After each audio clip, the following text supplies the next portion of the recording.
Welcome back and get ready for part 2 of our fireplace makeover. In this video, we're focusing on the framings, how to build a sturdy surround for an electric fireplace, and I'll even share why we chose the one we did. If you're new here, hi, my name is Kristen and I am the Broken Masterpiece. We started out with furniture flips, but these days you'll find a lot more home DIY projects and Amazon must-haves on this channel, so let's get to it.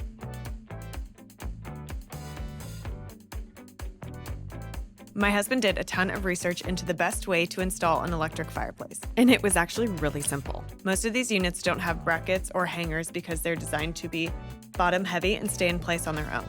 So the only necessary framing was to cut a couple of 2x4s to create support pieces for the top and base of the fireplace. We used our simple Kreg Jig to make pocket holes. Now, if you don't have one of these, this is one of the best tools out there. We've built tables, we've built patio furniture. You can build anything with a Kreg Jig because it's the simplest way to make a sturdy joint between two boards. He connected these to the two framing sides on the fireplace. I'm going to show you what it looks like to put in a Kreg screw. Super simple, just like that. This was just an example because it was for a different project, but this is what it looks like when it's drilled into the side. By doing this, you don't need to build a full platform for the fireplace to sit on, just the support pieces to hold it perfectly in place. Can you see it? Oh my gosh, I'm so excited. It's gonna go right there. And that cord is gonna go behind there and plug in. So it's not gonna be out, but I can already see it coming together. Oh, it's gonna look so good. We did lift it up a little bit so it's sitting on that. And then it's gonna have the boards facing it all around. So I'm so excited, but can't you just see it right here? A beautiful fire. I'm gonna change the color of that. Yeah. Oh, yes. Here we go. Oh, perfect. There's our heat coming on. It's very quiet.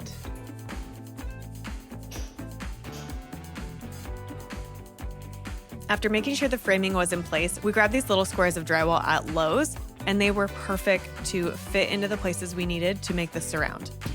In this case, drywall is really easy to hang because we weren't mudding, taping, or anything. We were just nailing it up because we ended up going with brick for the fireplace surround, and that's just gonna go over the top of this, so there was no need to be perfect. All you do is score the pieces with a razor blade, and then you drill them into the wall.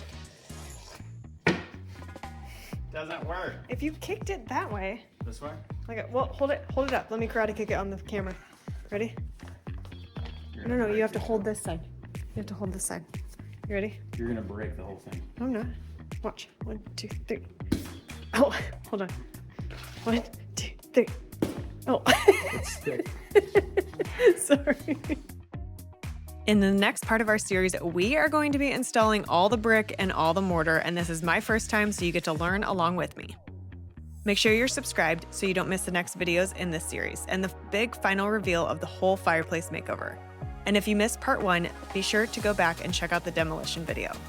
Now it's time to review the product that made this project possible, the Electactic Fireplace Insert. This company makes some incredible fireplaces with the most realistic looking wood logs I've ever seen. This one was actually gifted to me by the company for this makeover, and I was absolutely thrilled. This is the remote that goes with it. You pull this little battery out right here, and then it works. So don't forget to take the little plastic tab out.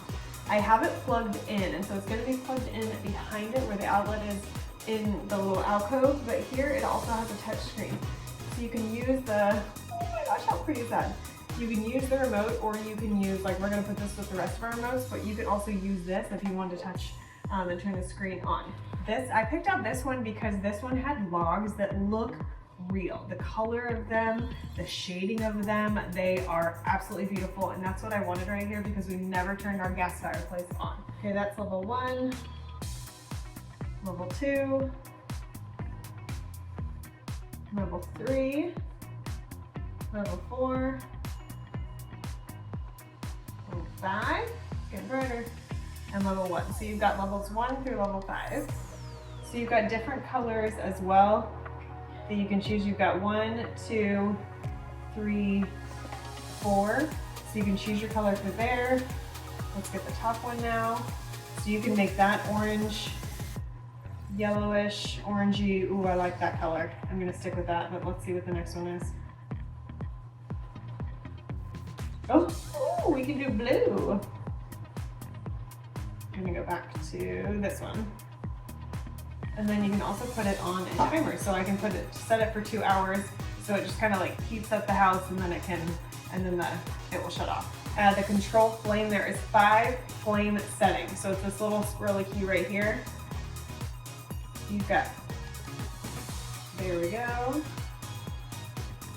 So there's a couple different flame styles you can have. Faster, slower, yep. So this is a really slow fire. Then you get going a little faster. So they basically get faster as you go. So that's number 5. This is the heater right here. So we're gonna turn that on. So I got a little closer and the heat, I can feel it. Like it is, I wouldn't want to even touch that right now because I just turned it on and this is hot already. You never want to cover this with any of the decorative stuff that you're doing. You always want to keep this open, but I can feel the heat all the way out here. It is blowing hot. This is going to be so perfect for winter. We can turn our heat back off here. That shows it's off. And then you can just let the fire running and be beautiful. This fireplace and every other tool used in this video is found in the description box below. Make sure you give this video a like, hit subscribe, and stay tuned for the next step in our project.